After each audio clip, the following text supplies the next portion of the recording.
Good to have you back. Why do tech stocks seem to be suffering today as yields rise and inflation fears mount? Well, you know, Tyler, a lot of people answer that question by saying, I'm not a math major, but, and then they go on. Well, you are talking to somebody that was a math and physics major, so I can tell you this. The current narrative is something about discounting forward earnings and cash flows and bringing them back to the present. And what emerged is this theory that is played out in, you know, college finance classes about when you have higher interest rates, that's going to lower the current value of your stock. So I get that.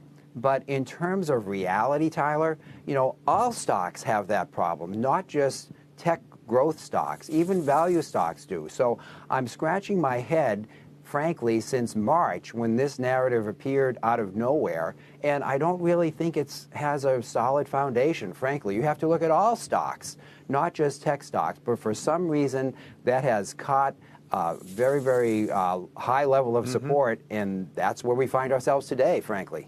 Peter, I think Jonathan Golub has a nice sort of write-up of this today, but the idea is that technology, basically, all of its expenses are headcount, and that's the area where we're seeing some of the worst cost pressures. So their selling prices might go up in an inflationary environment, but their costs certainly go up, whereas in industrials, they might have 50% labor and maybe 50% fixed costs. So all of a sudden they benefit more from inflation. So that's why I think people say, on the one hand, the math for the market multiple looks less attractive. But on the other hand, the operating leverage is better for industrials than tech.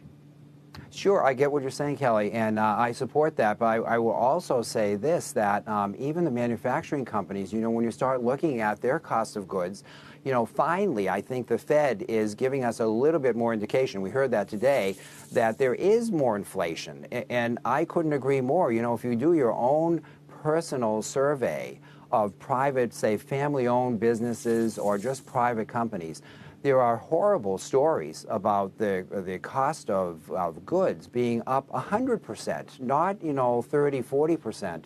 So I think it's a complicated story, right? You have the cost of labor, which is subjected to inflation, but you also have the cost of goods, the input costs of materials. And so I think all those things matter, but I tend to stay on the service side because I think that's a little bit more predictable than, say, trying to predict the cost of semiconductor chips, which have gone up tremendously over the past year.